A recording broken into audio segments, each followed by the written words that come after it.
Iconographical representations of trees were often associated with deities and with kings, which made me go, okay, so what's happening here? What's the connection? And all of these other cultures. And then when I then turned to Isaiah, Jeremiah, and Ezekiel, I was like, oh, the prophets seem to be doing something very similar. Do we see the tree of life in other places in the ancient world? You certainly see kind of this idea of a cosmic tree. To imagine what it's like to walk into a dark temple that is lined with gold all the way around, and it's only lit by candlelight. It's like you've stepped into this illuminated, gold flashing garden where God meets you.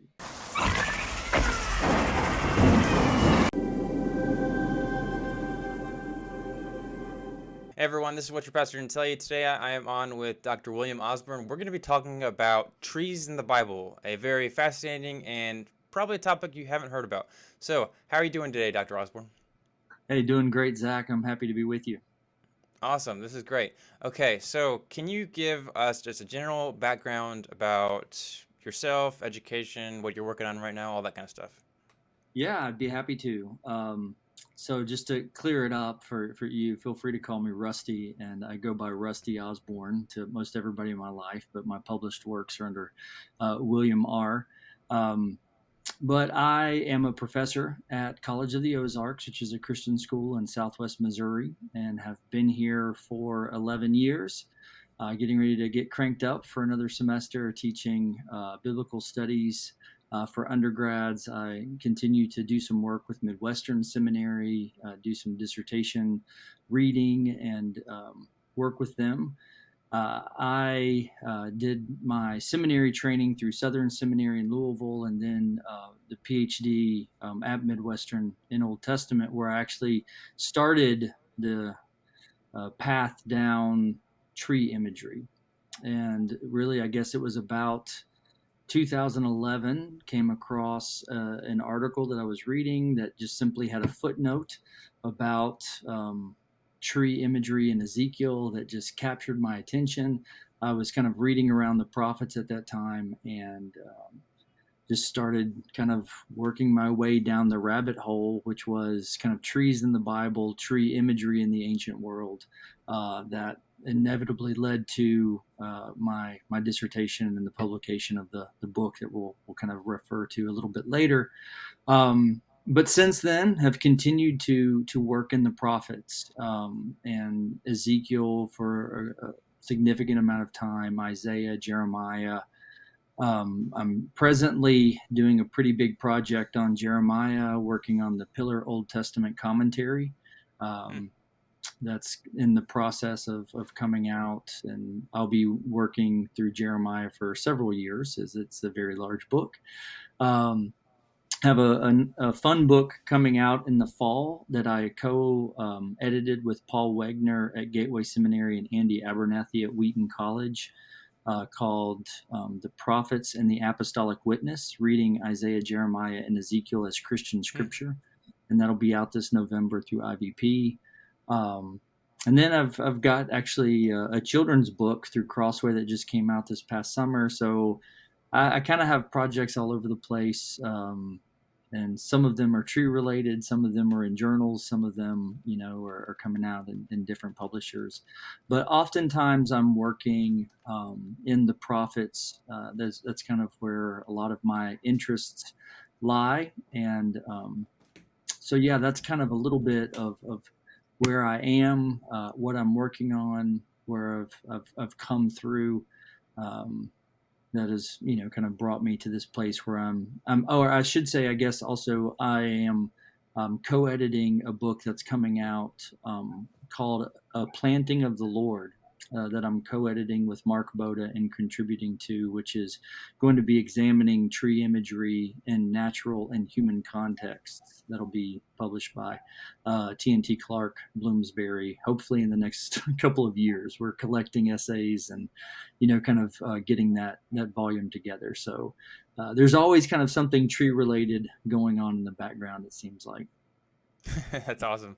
Okay, yes, this is an extremely just fascinating topic because, like, I'd say that I've interviewed a ton of scholars. I'm a master's in theology student, but at the same time, like, this is just almost completely new. But at the same time, it's like, how did I miss this? Because the idea of trees is like almost in every chapter of the Bible, or not chapter, but book of the Bible. It's like kind of crazy how much it's used. So for those that are new to this, can you give us just some examples, or whatever topics that stand out to you as far as topics of trees where that make you think, oh wow, this idea of trees is extremely significant to the writers of the Bible. Yeah. So, I mean, I think one of the first things that I had to think through, and that anyone has to think through when you're kind of approaching a topic or kind of a theme in the Bible, is you have to Hmm. ask yourself the question: is there something significant here to this reference to tree imagery or to a tree? Or Hmm. is this literally just a passing narrative reference to a tree? Hmm. Right. And I do think that I always wanted to be careful and continue to want to be careful in doing research to not kind of grab this interesting idea of, certain metaphorical associations with the tree and then read those into every single tree that pops up throughout the Mm. Old, right? And I Mm. think methodologically that's a problem. And I never and I would not want people to be like, oh, well, in these passages, the tree symbolizes this, so Yeah. therefore every reference to a tree is now somehow, spiritually or symbolically pointing to that. That's not the case. I think that there are plenty of instances in the Old Testament, especially, and and in the New, where a tree is a tree, and it Mm. has some type of narrative function as a setting or backdrop or things like that. Now, that Mm. being said, um, I think that one of the things that this research has pushed me in, and you and I were talking about my relationship with Mike Heiser, and one of the things that Mike really brought to the fore in his research was exposing the fact that as Westerners, we tend to read the scriptures with a very different worldview, right? The ancient world did not have this strict bifurcation between the spiritual and the natural like we do. So at the outset, we're tempted to be like, well, is it just a tree or is it something else? Well, that's a very modern way of looking at the world. Is Mm. it just this or is there more to it? I think very much in other cultures that have, that are not so much post enlightenment driven, and certainly in the ancient world, the blend between the natural world and the divine was much more seamless than we are tempted to see it. Now, that being said, I certainly don't want to say, oh, well, trees are gods in the Old Testament, or that's, how the Old Testament's talking about trees in this divine way. I don't think that's necessarily the case. But I do think that there's a much closer tie between specific locations, between certain trees and divine visitations, certain endowments with kind of spiritual significance that the ancient world was deeply in tune to, Mm. that we just simply aren't because of the modern mind. We have this really strong kind of division between the natural world and the supernatural world, right? I mean, is it just a tree or is it something else? I think that's a very modern question to ask of an ancient text, where they would very much see all nature likely pointing to something beyond itself in some capacity. Mm. So I think if we're going to read the Old Testament scriptures with the worldview of the biblical authors, which is in tune to a divinely inhabited world, then that opens our eyes to see these significant natural markers, which oftentimes are associated with trees, as specific places where people intersect with that divine realm or intersect with God in a meaningful way. And this tree becomes commemorative, right? It becomes this kind of place where we met God, or this place where God is present with us, not in a way that makes the tree an idol, but in a way that makes this tree religiously significant for God's people because of what took place there. Not in a way that's dissimilar when the people cross through the Jordan and then, erect a little statue of stones to then tell people what happened in this place, right? So I think that throughout the Bible, it's not that every tree is significant and symbolic, but there are certainly places where groves, individual trees are referenced, in ways that seem to point us to the fact that something significant happened there. And oftentimes that significance is associated with divine presence, that God was present with his people. God was interacting with his people in this place in a way that piqued my interest. And goes, that's really interesting. Now, to anyone who's familiar with the Bible, right? I mean, the first tree of significance is, the tale of two trees that we encounter in Genesis, which, we can talk about a little bit later. But I think that's really kind of where we start to see the biblical narrative take off. And I don't want to say that the whole Bible isn't about trees. It isn't. But for whatever reason, the biblical writers seem quite taken with the significance of trees and their function in the natural world and the way that they kind of span this gap with the supernatural world that plays an important role in how they want to talk about what God's doing in and through his people. Yeah, that's really crazy. Okay, so that kind of brings us into a big topic of your book. So, Trees and Kings. Mm. What can you just go over just a general summary of like what you were doing in the book and Yeah. what your conclusions were, all that? Yeah, absolutely. So Trees and Kings was basically a research project exploring specifically the prophetic tradition or the major prophets, Isaiah, Jeremiah, and Ezekiel. And as I was working through these books, realizing that, man, there really is a lot of tree imagery in Isaiah, and asking myself the question, like, what are these prophetic texts doing with tree imagery? Like, why might the author be differing this image to talk about kingship or to describe what God is doing? And as I got into that, part of the way that I wanted to answer that question of what are the prophets doing with tree imagery uh, drove me to what's called a comparative study. So I wanted to ask, well, Israel doesn't exist in a vacuum. The traditions, the patterns of communication, the style of communication that we see in the Old Testament is not divorced from what we see outside the Old Testament.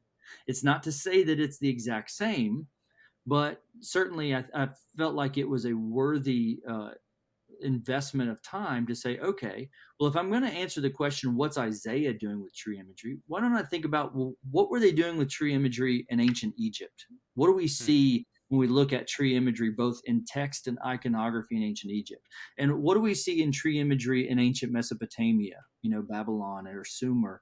And what are they doing? Are there certain tropes? Are there certain stylistic things that reoccur in Mesopotamia? And then let's look at the Levant. Let's look at the region of Canaan, both in biblical text and outside in the material culture, and just see how are trees functioning culturally in the world around these prophetic books, and see if that can provide some insight to answering the question, what are the prophets doing?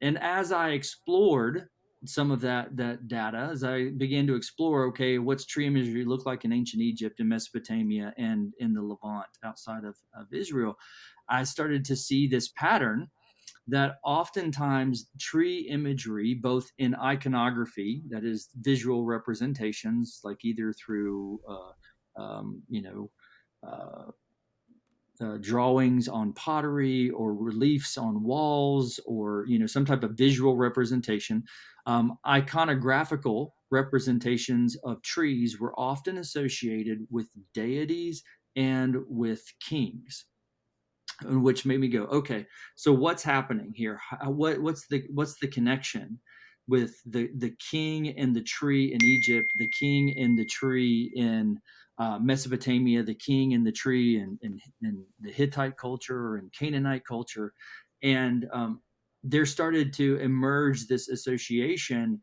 of this relationship between the king, the patron deity, and the people in the land, that this tree became a very apt vehicle to communicate that image in all of these other cultures. And then when I then turned to Isaiah, Jeremiah, and Ezekiel, it was like, oh, the prophets seem to be doing something very similar. Again, sometimes that similarity provides them the opportunity to turn the religious traditions of these other cultures on their head. So please Hmm. don't hear me saying like, oh well, the prophets are just doing what they're doing in Mesopotamia. I actually think that Ezekiel is taking this notion of Yahweh as the divine kingmaker in his oracles against the nations, right? The king of Tyre and this one, the one who's in the garden, this tree among the cedars. I actually think Ezekiel's taking up the language associated with Mesopotamians as this um, God as the divine kingmaker and turning it on its head and basically bringing an indictment against these so-called magisterial kings of Mesopotamia. So it's not as though the similarity is just a wholesale taking in. Sometimes that similarity allows them the ability to polemically bring charge against these foreign kings. But as I looked at Isaiah, Jeremiah, and Ezekiel, I started to see that same type of association, that the king, which was being depicted by a tree or sitting next to a tree or in Egypt superimposed on the image of a tree, the king was this individual that spanned the gap between the people and the deity, who would oversee the well-being of the land, and kind of had this coherent structure that certainly made sense to what I was seeing play out in these prophetic books as well. And so my book Trees and Kings is kind of looking at that comparative information from Egypt, Mesopotamia, and Canaanite culture. Then looking at that in looking at texts in Isaiah, Jeremiah, and Ezekiel, and coming to the conclusion that the biblical prophets are using this same type of, the tree is a king kind of conceptual metaphor to talk about what God is doing through Israel's kings, how they're going to be chopped down and as a means of judgment, how they're going to the new shoot that will grow up is God's new king that's coming up. The branches that extend out are the symbols of their reign and their rule and the shadow that they cast over people. All of these kind of metaphorical associations you can kind of find in other places in the ancient Near East. And so the prophets, I think, I mean, I argue this in my book, it almost seems like if you look at Isaiah, Jeremiah, and Ezekiel, if you want to pick their preferred kind of metaphor or symbol for talking about kingship, it seems to be tree imagery. Whether it's a tree that extends to the heavens, whether it's a tree that's going to be chopped down, whether it's a tree with branches that cover all of the birds of the air, whether it's a new dynasty that's coming up out of a chopped down uh, uh, trunk, right? I mean, there's all of these various images, but they're all rooted in this one basic metaphorical concept: the king is a tree, or a tree is a king, and then those different extended metaphors kind of branch out, no pun intended, from that one basic concept. Very cool. Okay. So I don't know what notes you had for this question, but could you possibly talk about one or two or as many as you want, just examples in the biblical text of like specific mentions of trees? So you did kind of a bit of Ezekiel. Maybe we can choose that topic or another one where we can dive a little deeper, like more specific onto the verses. That Yeah, sound okay? yeah. So some important passages I think that are quite interesting in thinking about tree imagery. I mean, like I alluded to earlier in our discussion, I mean, one of the first places that's significant in thinking about tree imagery is the garden story of Genesis 3, right? You have these two trees, and theologians can spend a lot more podcast time talking about what's going on, why did God put trees there Mm-hmm. if He knew they were going to partake and all that kind of stuff. And I leave that to others to hash out. I think what's interesting for us is to say, like, interesting, there's these trees, this tree of life Do we see the tree of life in other places in the ancient world? You certainly see kind of this idea of a cosmic tree. Scholars are divided over whether or not there is a kind of tree of life in the biblical kind of picture. If you see that in other cultures, you encounter the language tree of life in some Egyptian texts. But the biblical picture of the tree of life does seem to be rather unique. I mean, you get the plant of life or water of life, so there's other types of connotations. So kind of as far as the function goes of the tree of life, you do encounter that in some other cultures, but there is a distinctive element in the biblical story. And if we kind of look at what the function is of the tree of life is in the Genesis story, it seems like this plant or this tree is a life-giving source to the human beings that God has put in the garden, right? So that I think if we look at when God removes Adam and Eve from the garden, the text tells us that he put the angelic being there to keep them from going back, lest they partake of the tree of life. And so it seems as though their access to this tree was part of what tied in their immortal, life-giving aspect. Their kind of immortality or their life in the presence of God was tied to proximity to this tree. Now that can raise a lot of questions. It's like, okay, well, was their eating of the tree what was making them live forever in God's presence? I'm open to that, frankly. I don't think the narrative precludes that. And I think if you actually let that play out through the biblical story, when we start later on in Revelation and in the prophets getting these references to a tree whose leaves were healing for the nations, right? There's this idea that there's this tree that's going to bring healing, that's going to prevent death, that's going to prevent sickness. That's going to promote life in this sacred place in God's presence. Right. So I think in Genesis 3, we have this beginning image of this tree that promotes life, that sustains life, that is tied to Yahweh's presence with his people in his garden. Right. And that garden becomes paradigmatic for so much of how we come to understand God's presence later on in the Bible. So that if we were to kind of like step forward in the biblical story and we think about, the tree imagery associated with the tabernacle. Many see kind of tree of life connections with the menorah, and kind of the tree imagery there as God meets with his people in the Holy of Holies of the tabernacle. But that really, really comes to the fore when Solomon begins building his temple in First Kings. And we have all kinds of tree imagery, right? From the pillars where you walk in to the temple, the carvings all around the temple. It was like entering into a garden just completely covered in gold. And so there was all kinds of fruit and garden imagery and all kinds of tree imagery, so that to go into Solomon's temple was like entering into the garden where you could meet with Yahweh. And that was framed by these two pillars, these two trees, right? So here we've got the garden and the tale of two trees, and now we've got a temple that you enter by walking through these two stylized tree pillars to go into God's presence.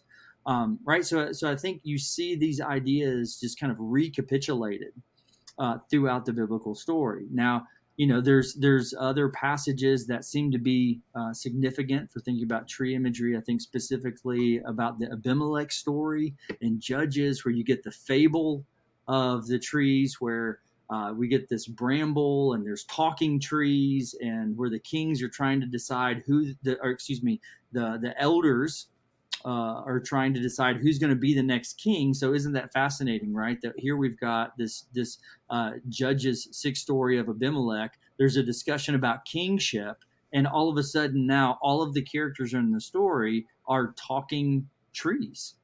They're different talking species, a bramble, a cedar, all of these different types of tree species. And so that kind of has a significant role to play there. If we kind of move forward, like I was just saying, I think Isaiah is a pretty significant book, and a lot of people recognize the significance of tree imagery in Isaiah because of So many of our thoughts about Isaiah are shaped by passages like, the stump of Jesse, right? That this new Davidic king is going to come up like a shoot out from the stump of Jesse. Well, I mean, that in of itself is an interesting image, right? That Israel's kingship is portrayed as a stump. Why? Well, because it was once this dynastic tree that's been chopped down in judgment. But the hope of God's people is that a new shoot is going to come up out of this stump. And it's interesting, I think, that the stump is not the stump of David, right? It's not that there's this new vegetative shoot that's going to come out of the stump of David. It's there's this new growth that's going to come out of the stump of Jesse. And so I think the symbolism there is that this new growth is going to be a new David. That just as Jesse is the father of David, the stump is taken down to the nub, and this new David is going to spring up, who is going to rule God's people, and is going to be this unassuming leader that is going to grow into greatness. The similar kind of imagery emerges in Ezekiel 17. Ezekiel tells this parable about the top of a cedar being carried off to Babylon, likely referring to Josiah, who was taken away to Babylon. But then in this kind of eschatological vision in verses 22 through 24, God says he's going to bring this shoot back and plant it on the mountain heights of Israel, and it's going to grow into this massive tree, and whose branches are going to extend out, and all of the animals of the field will find shade under it, right? So this picture of this little shoot that's going to grow into this massive tree, all tied to a king reigning on the mountain heights of Israel, right? I mean, it's extremely, I think, messianic in overtones. Another kind of picture of that same type of kind of cosmic tree is picked up in Daniel chapter 4 with Nebuchadnezzar's dream of becoming this tree that grows up and provides shade and sustenance to all the animals of the field, but it's chopped down because of its arrogance, because of its hubris. It's brought down to the ground. So I think those are some of the passages where we just see these, kind of some of the major passages where we see tree imagery emerge as an interpretive crux to kind of make sense of what's going on. Very fascinating. All right, so you mentioned the Temple of Solomon with the two trees you walk in. Are you I mean, obviously you have two trees in the Garden of Eden, but you don't think those are like symbolic of those two trees? No, I We don't. I just don't think that I don't think that those two pillars represent those two mm, trees per se.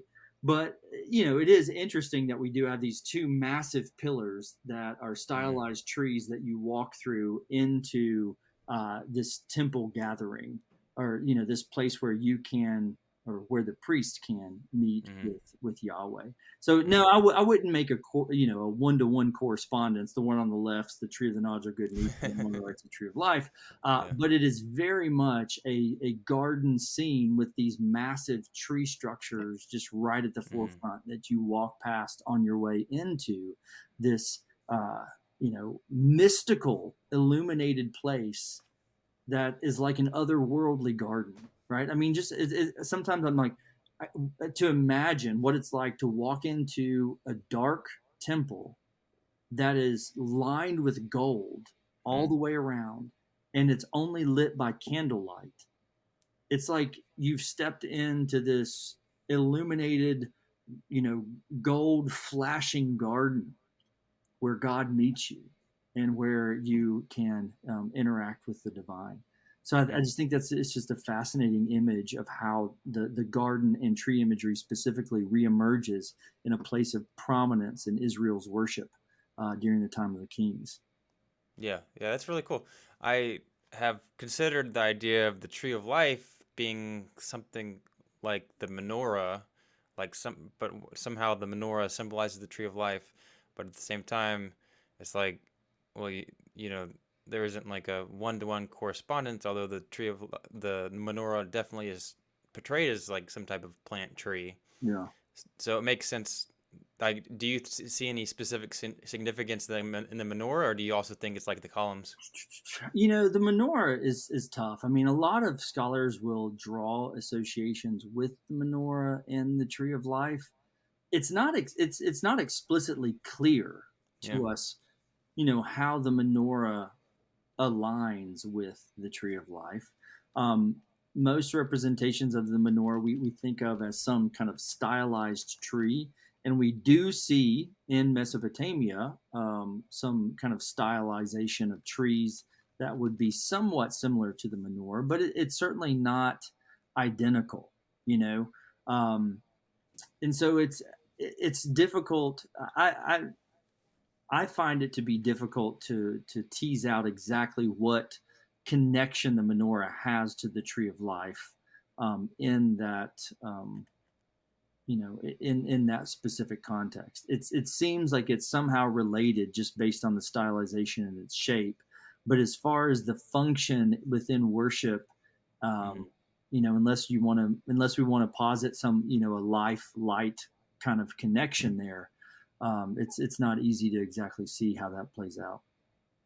Yeah. Well, the the the temple had multiple menorah. So, of course, the tabernacle had one, but it seems if the temple had more than one, then it makes a lot more sense combined with the idea that the columns were also portrayed as just normal trees Yeah. that maybe it's just symbolizing, just the atmosphere rather than one specific tree. That, Yeah, I mean, I'm open to that. Yeah, I do think that it's, I mean, I've read lots of contemplations about the relationship between the menorah and the tree of life. yeah. It doesn't. There's no. I have a hard time finding the explicit kind of one-to-one connection. Right. Because this is this in this Mm. context. I see the temple design as more kind of reflecting the re-entry into the garden presence of Yahweh, not necessarily in just kind of those one-to-one uh, Mm. kind of correspondences. Interesting. Interesting. Okay. All right, a little side tangent there. Okay, so let's talk about the significance of trees in Egypt. This is a very fascinating topic. Can you get into that? Yeah, so Egypt is a fascinating culture. I mean, it's a really interesting um, culture, just kind of ethnically. The material remains are fascinating, but also the geography of Egypt I find to be quite fascinating, especially in the ancient world. In Egypt, I mean, everything was really kind of like tied to the Nile, right? And I mean, it's still kind of like that. I mean, you have this riparian zone on either side of the Nile, and everything's lush and green. And once you get beyond the reach of the Nile's ability to kind of move out through root systems, like it's just desert, right? So I mean, you have this really stark picture of life and death, even in the geography of Egypt, where you can be walking down a sand dune and look down along the banks of the Nile, and it looks like a jungle, right? It's lush, it's green, it is the epitome of life while you're just kind of trudging through the sands of Egypt to get there. And so I think that there's very much this kind of starkness of the land of Egypt that kind of shows you like death is in this place and life is in this place. And certainly tree imagery, fruit imagery, all of these things were a sign of life in the ancient Egyptian world. But so much of what we know about kind of Egyptian culture is tied to both the reign of the king, both in this life and in the afterlife, right? So we have all kinds of kind of connections with tree imagery associated with the resuscitation of kings, or trees that kind of enable kings to go into the afterlife. Osiris, one of the gods of ancient Egypt, is frequently portrayed as kind of superimposed over a tree. There are various gods kind of associated with trees at different points. One goddess, Nut, is associated with kind of a sycamore tree, and so sometimes Egyptians um, stylized gods and trees in different ways. So in some images, you can find a tree, and then you find a human being just like kind of placed on top of it. In other images, you can find a tree that actually has human body parts. So there are some images from the Book of the Dead where you've got this tree with arms coming out of it to bestow, blessings on the faithful traveler to the afterlife. Or there are images of this tree with, we're all adults here, I hope, this tree with a breast where this individual is suckling and finding nourishment, right? This symbolism of protection and care, of motherly kindness, with like connected to this tree. So the stylizing and kind of heteromorphic juncture of things in ancient Egypt is always fascinating, in the way that they want to connect the divine to these trees that they associate with that. One fascinating aspect of tree imagery in ancient Egypt was the incorporation of this Ishid tree in kingship. And so in several places, in Karnak and some of these other places, a king is superimposed over the tree, and the deity is displayed as writing the name of the king on the leaves of this tree. And the deity writing the name of the king on the leaves of this tree was a symbol of the ongoing eternal nature of this king's reign. So the king is very much imposed on the tree, and the deity is writing his name on the leaves to kind of divinely, show his favor and to support that king in his reign in those ways.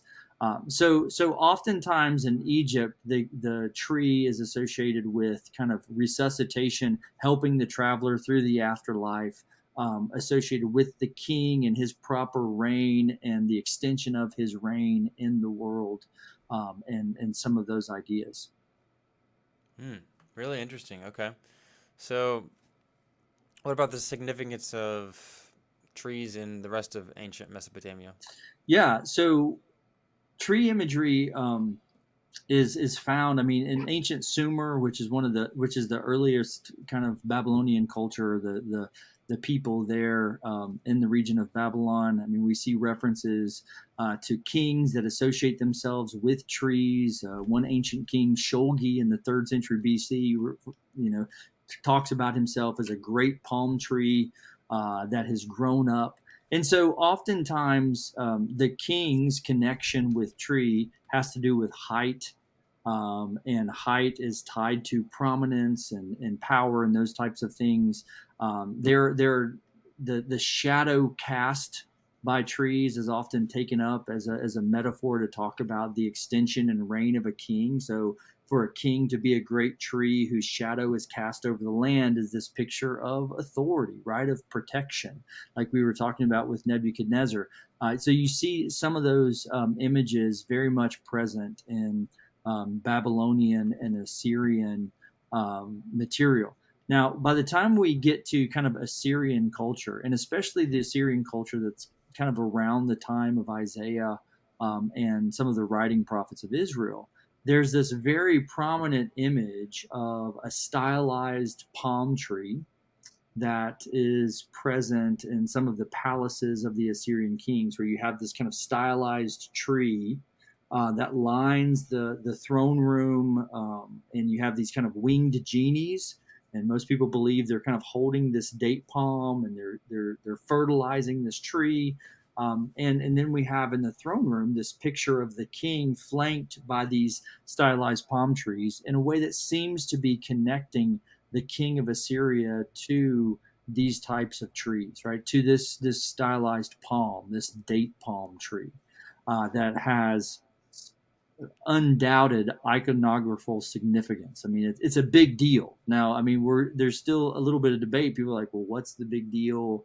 What's the association? It seems like from the reliefs that we can read and from the iconography that the connection there is that the king is actually being associated with that tree. I think there's been some good research also that shows that tree is kind of believed to have this kind of apotropaic power. The tree is seen as a means of warding off evil, of keeping sickness at bay, of keeping evil at bay. maybe not that dissimilar than what we're thinking about with this tree of life in the garden, right? I mean, this tree that has this ability to sustain life and to keep bad things from happening. And so that imagery emerges and is quite prevalent in the Neo-Assyrian period that we think of around the prophets. We also see tree imagery around Canaan, outside of Israel's religion. Um, so probably the most common that we're used to hearing about is the idea of this Asherah pole, right? If you've ever read Judges or Joshua or any of these other the book of the Kings, talking about the worship the Baals and the Asherah, right? What is this Asherah pole? Most believe that there was either a living tree that was stylized, or some type of pole that was a stylized tree that was, as Jeremiah says, on every high hill and under every green tree, there you played the harlot, right? That there was this kind of Canaanite religion that was associated with this kind of pillar and tree that somehow were tied to the divine realm of the Canaanite pantheon, that became something of an idolatrous addiction in ancient Israel. They could not get enough of Baal and his Asherah in those high places that emerged. So we know that was also a significant application of kind of like the sacred tree, or the tree as this commemorative place of meeting the divine, that had a big role to play in ancient Israel. Hmm. That's out there. Very, very good stuff. Okay. You briefly mentioned the tree of life in, I think, in Proverbs and Psalms. Yeah. So, is that the same concept we see in Genesis 3, or is there any difference there? Yeah, so Proverbs actually makes four references to the tree of life, and by the time, kind of chronologically speaking, by the time we get to Proverbs, the tree of life in Proverbs has very much taken up this idea of a symbol of life is life giving, right? So a mouth that's under control is life giving, right? I mean, wisdom is life giving. So I think those references in Proverbs are very much kind of, I believe, drawing on the biblical garden narrative as seeing the tree of life as this source of life that God has intended for his people, and unsurprisingly tying that to wisdom, right? And I mean, anyone familiar with wisdom literature knows that there's a strong connection between creation and wisdom. It's by Mm-hmm. wisdom that God created the world, so we shouldn't be surprised when we see nature imagery woven into wisdom texts. And in fact, I think that one of the things have taken away from my study on tree imagery is that it's really made me more attuned to finding nature imagery in wisdom texts, and in kind of some of these passages that we typically associate with wisdom. They're very much kind of grounded in this earthy spirituality that's dealing with the natural world and drawing from those texts. And frankly, Genesis 3 could very much be associated as a sapiential text. Once met a guy doing a PhD, I think, in Birmingham, and looking at Genesis 3 kind of through this sapiential literature kind of comparative study that I sounded very interesting to me. And I think you certainly see some wisdom elements in that story. And so I think in Proverbs is building on that Genesis 3 narrative, and is kind of using that image to talk about that just as the tree of life was life to God's people in the way that he created, wisdom is life to God's people when we live according to that pattern, the way that he created. So I think that's kind of what Proverbs tends to be doing with those tree of life references. Now, when you get to the Psalms, I mean, the Psalms don't necessarily talk about the tree of life, but the Psalms will talk about tree imagery, that a person is like a tree, right? I mean, we think classically Psalm 1, that the one who meditates on the law of the Lord is like a tree planted by streams of water, right? Whose leaves do not grow, who do not fade. Right. So, I mean, Psalms will very much kind of take this image of a living tree and present that as what it's like to live in be blessed by God. That tree image becomes a picture of faithful worship. That tree image becomes a picture of righteous living, right? Of the picture of fecundity, of life, of fruitfulness. All of those things are bound up in the individual who is in God's temple, who's rooted in the nourishing waters of Yahweh. Right? I think that's typically how Psalms kind of draws that tree imagery in to portray it as the faithful worshiper. Awesome. Okay. So you talked a good amount about Genesis 3. Is there anything else you wanted to add? I wanted to make sure I didn't miss anything. No, I mean, I think Genesis 3 is fascinating, and I mean, any Genesis 3 discussion in some ways I think has to take into account Ezekiel 47. Okay. And if you jump over to Ezekiel 47, Ezekiel is on his temple vision, and he is being shown the temple, and he sees this stream of water coming out from beneath the throne of the Lord, and it turns into a river. And on both sides of the river, you have these trees whose leaves are healing for the nations. Right. So Ezekiel, when he sees this restored heavenly vision of the temple, what does it look like? It's a river with these trees lining the side of the river whose leaves are healing for the nations. Right. And then immediately, if you're familiar with Revelation, we jump over to Revelation at the end of Revelation, where we have this similar type of garden city with a river flowing down the middle of it, and the tree of life is there in some form, multiple forms, or singular, plural. But there's these trees there whose leaves are healing for the nations.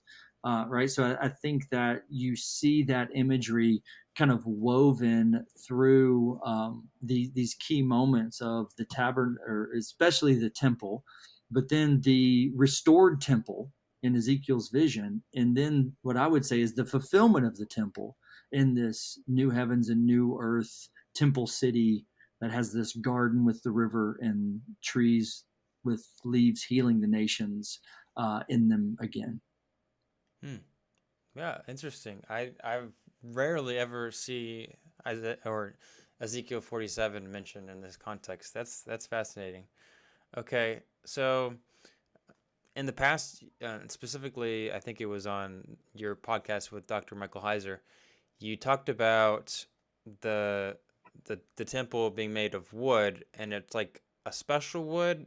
Is there a significance you see to that? Well, the temple, so it's interesting when Solomon decides to build his temple. Um, the text tells us that he builds it out of cedars. So, I mean, if you want to talk about one of the most significant trees in the Old Testament, I mean, I guess after the tree of life, really cedar trees would be some of the most significant.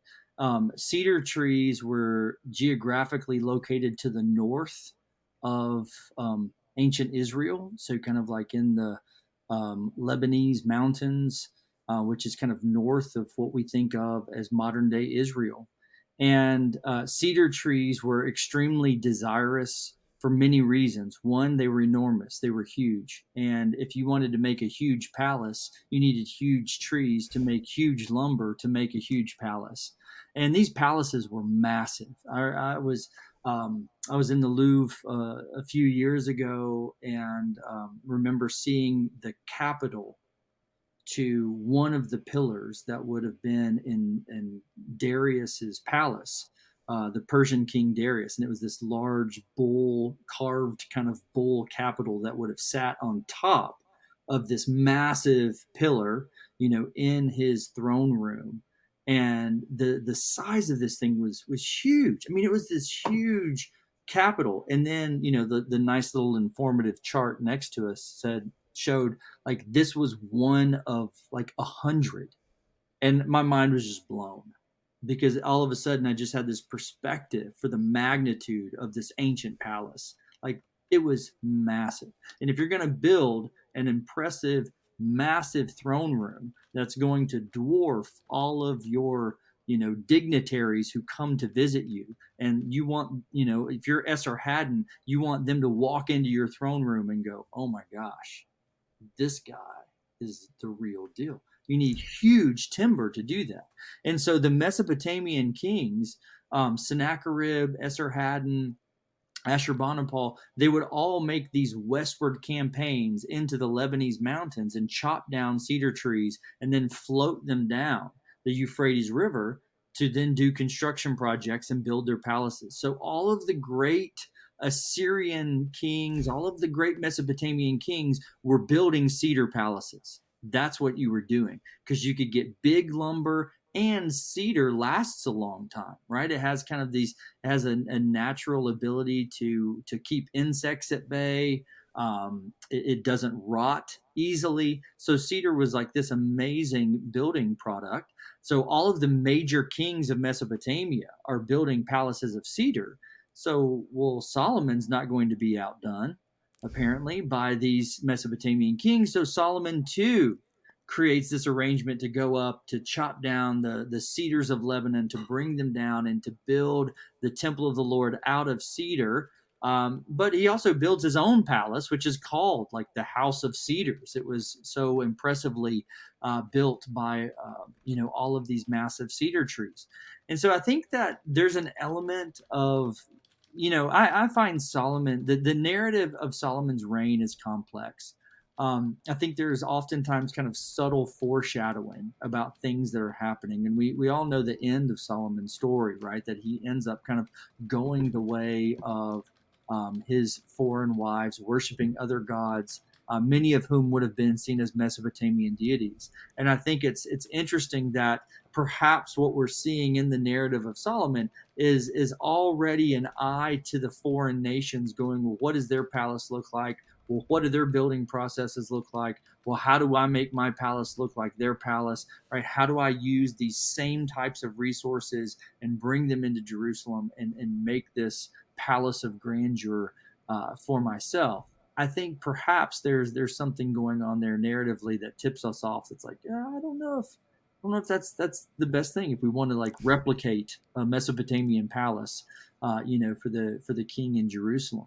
And by the time Ahaz comes along in Isaiah a couple of hundred years later, I mean, Ahaz has no problem. Ahaz is just like, oh man, I saw this Assyrian altar in a temple when I went up to meet Tiglath-Pileser III. We have to have one of those in Jerusalem. And he just straight up brings the Assyrian altar back in and shoves it in the temple in Jerusalem. So I think that you start to see this kind of highway of exchange of ideas moving from the nations into Jerusalem that goes all the way back to Solomon, and gradually generation after generation works its way out as the nations unfortunately come into the kings of Israel in a way that will be their demise. Interesting.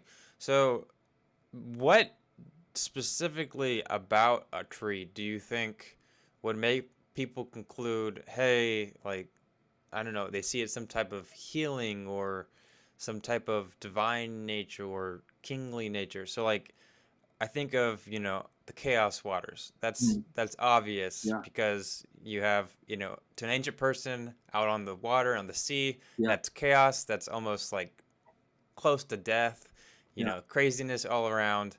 But a tree, like, why would that ever be associated with healing? Yeah. Or help me understand that. Yeah. I mean, I think it's a fascinating question, and again, I do think it kind of comes back to a little bit of what I said earlier about just, I think as modern readers of the Bible, for most of us in America, if you are watching this video on YouTube, there is a great chance that you are what I would call a displaced human. And what I mean by that is that we have so removed ourselves from the world in which we live that we don't see the natural world as transcendent or awe-inspiring or necessary, right? I was recently thinking about this, working on an article for this new volume that's coming out, A Planting of the Lord. So I live in the Midwest. I live in Southwest Missouri, and I frequently drive across Kansas on the way to Colorado, trying to seek cooler temperatures in the summer. And as our family heads across Kansas, which is very flat, I'm always struck by You'll drive for miles and not see any trees, and then you'll see a house. You'll see like a little homestead, a farm, a house, a barn, and around it will literally be like a square of planted cedar trees or planted trees that are put there to protect the house from, I mean, incredible crosswinds, 60, 70 mile an hour, straight winds just blowing across the prairie. And it hit me, as I see that, I'm like, wow, these people living in this house, their livelihood, their home, their family is dependent upon these rows of trees to literally protect them from the harsh elements in which they live. Like those trees aren't there, their barn gets blown across the street. It's toast, right? I mean, like there's a dependence on the tree in that situation that struck me. And I'm like, I bet that's what it was like for much of the ancient world. It wasn't just, I'm going to plant this tree because I really like this and it looks nice, which there's a place for gardens. We can talk about that and looking at King's Gardens. But for many people, the tree, it had a literal function, right? It was shelter. It was sustenance. It represented my livelihood. So the prophets come along and say, what's restored Israel look like? It looks like everybody's sitting under their own fig tree, right? Everybody's got their own source of food. Everybody's got their own security, right? So that the tree became associated with those ideas of security, of protection, of sustenance, that if a tree can grow here and it's producing fruit, we're not going to die, right? But trees also have this majestic quality to them, and especially the cedars of Lebanon. I mean, they're massive, hundreds of feet tall, and these enormous trunks. I mean, like if you've ever been in the presence of the giant redwoods or any of these massive trees, I mean, they're just jaw-dropping, right? I mean, there really is this sense in which you go, this is otherworldly. And it's very easy to see how in a world where the natural and the divine coexist, to look at this massive otherworldly living thing, it just screams something significant's going on here. And I think that there's an element of that. That's what drew people to the Lebanon mountains. Some scholars believe that the Garden of Eden was kind of associated with this kind of mountain of the Lord language that could have been up in the Lebanese mountain range.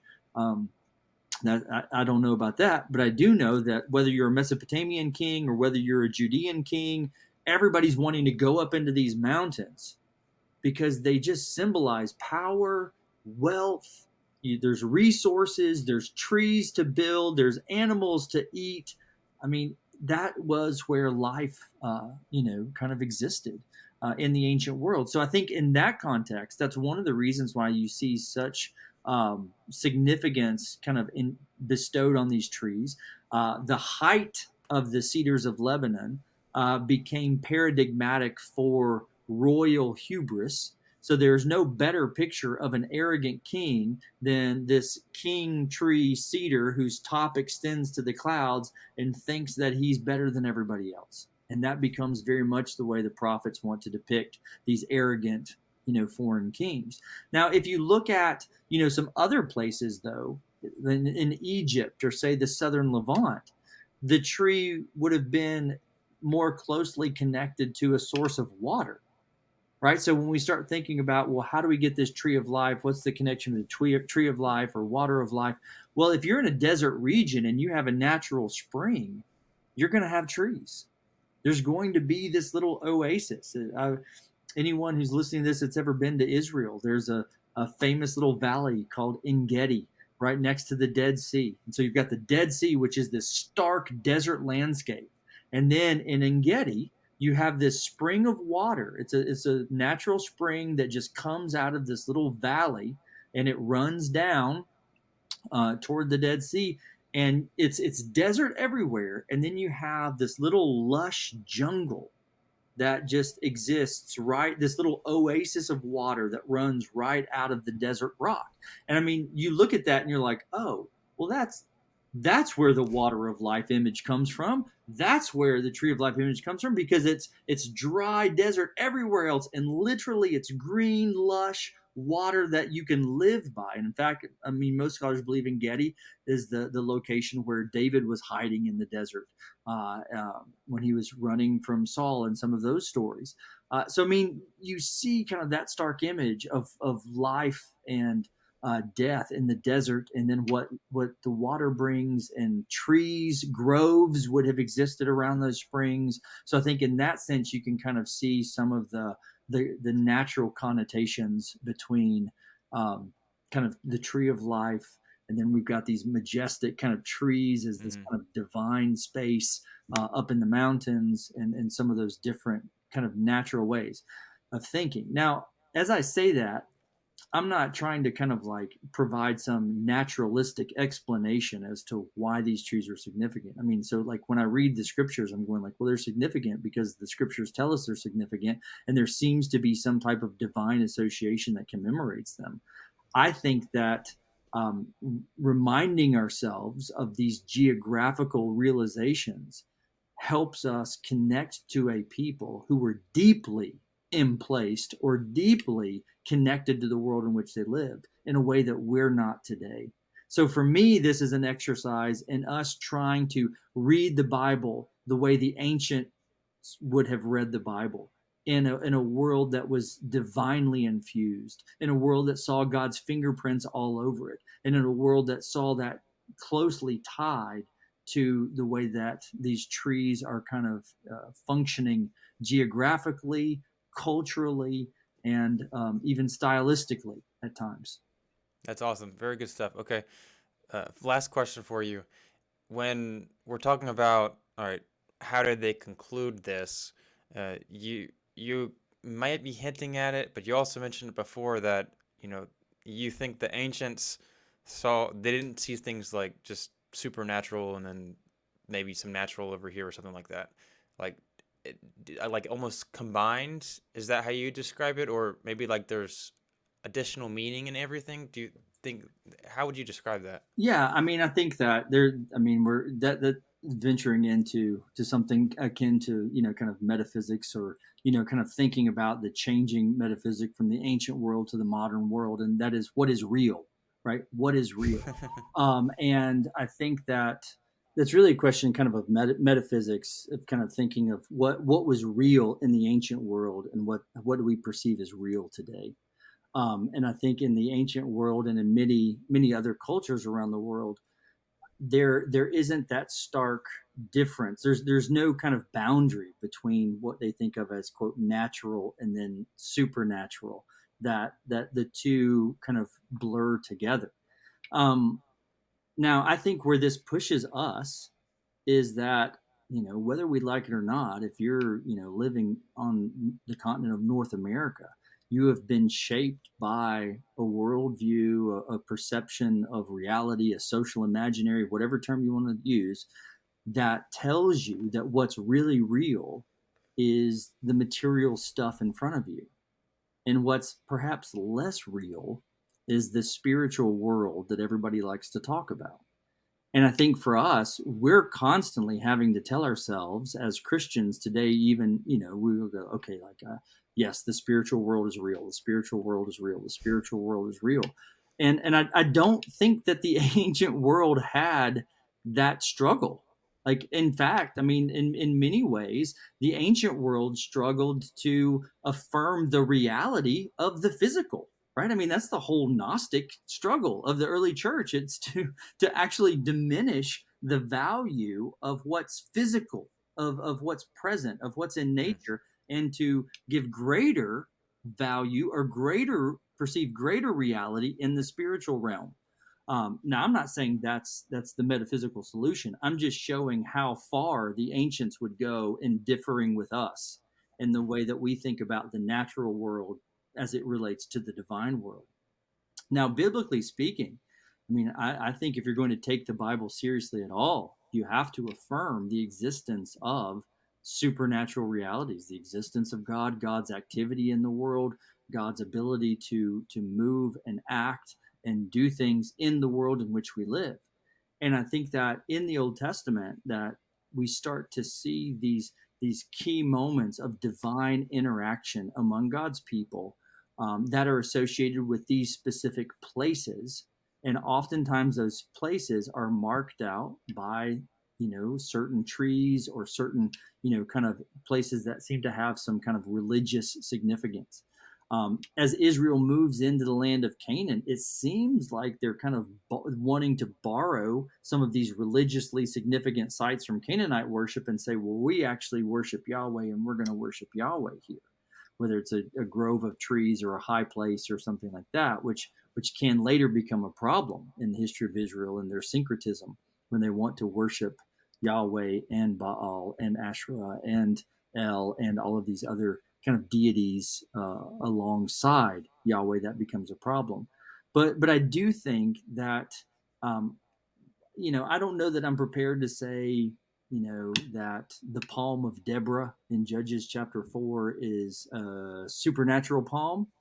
It's like Deborah, the prophetess Deborah, sitting under the palm of Deborah and interacting with people, and it's the palms somehow spiritually involved in this prophetic. I don't know that I'm ready to go there, but I do find it interesting that Deborah, a prophetess, has her palm, and there's this tree that people are connecting with her, this person who has this divine connection to Yahweh and who speaks to us in the name of Yahweh, right? This prophet that is connected to this tree in this specific place. I don't think that's coincidental, right? And I think that in some ways those trees were seen as either connected to this sacred spot where God meets us, or to this individual, the Abraham's planting of the tamarisk, right? I mean, we have these kind of moments where God seems to reveal himself that are connected in those ways. Okay, I lied. One more question. What made you conclude that maybe the biblical writers or even just the people in the ancient Near East had this view that's kind of different than ours? Obviously, you talked about the Gnostics, but is there anything specifically in the text or how they wrote? Or I know you have like Egyptian cosmology where you have like the gods as everything around us. Yeah, I mean, I think I guess I would say, well, I will say this, and I think one of the voices that has contributed to this a great deal is Michael Heiser. I mean, his book, The Divine Realm, I think was a pretty important book to kind of show people, in evangelical Christianity, you have all these weird texts, right? Like Genesis 6 and the Nephilim, and you got the Watchers, and you got all these, there were all these kind of weird texts. And I think what Mike did was say, like, these are weird to us. But if you actually adopt the worldview of the biblical writers and readers, they're not weird. You can actually connect dots between these so-called weird passages to begin to understand this perspective of a divine realm, of this kind of divine counsel. What are the prophets given? Access. They're given this kind of access into the divine counsel. They're given access to see what's going on in this divine realm that exists, that has real life effects in the world in which they live. Like, that is the prophet, right? The prophet isn't just, getting a text like, hey, let everybody know that it's going to rain next week. The prophet is having the curtain pulled back on the divine counsel to see God's timing, to see God's work in the world, to see what he's doing throughout the cosmos and throughout history.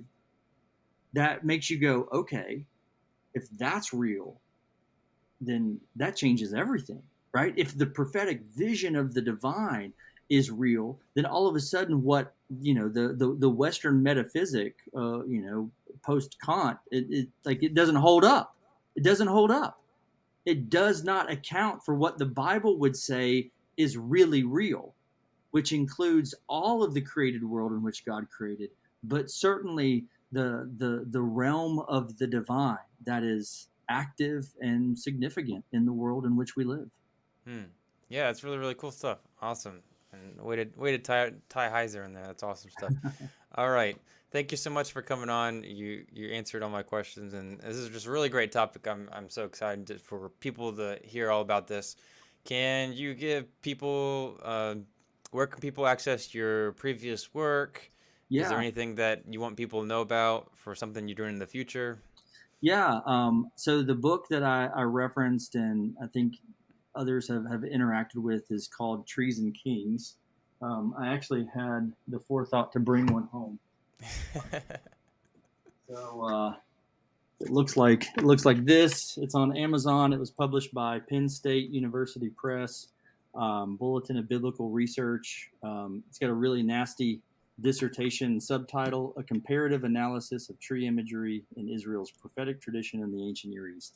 Um, it got me a degree. That's what I was worried about. But this is the book that I was referring to earlier. Another book that just came out that I had a hand in, and I've enjoyed working through. It's called The Tree of Life, edited by Douglas Estes. And this is actually in the Themes in Biblical Narrative series published by Brill. Probably a little expensive, but if you can check it out from a library, it works. It walks through looking at the Tree of Life in different stages. So there's an interesting article on the Tree of Life in ancient Near Eastern literature and Near Eastern iconography, the Tree of Life in Genesis. I wrote on the Tree of Life in Proverbs and Psalms, and then it goes on to look at Enoch literature, John's Apocalypse, early Christian literature, Gnostic literature. So if the Tree of Life conceptually is of interest to you, this is a pretty fascinating book that's been put together here within, I think it was 2020 was published. So kind of tree imagery stuff that's out there. I wish the volume A Planting of the Lord was going to be out sooner, but it's probably a couple of years before hitting the press. But Mm. I think it's going to be a pretty interesting volume as well, looking at some different aspects of tree imagery in the Old Testament, especially. As far as Cool. me personally, the book on Isaiah, Jeremiah, and Ezekiel's Christian Scriptures coming out in November. Trying to think of other projects that might be in the works. I think those are it. Those are the big things that are available. I will say I have a book that I did for Crossway on divine blessing, called Divine Blessing.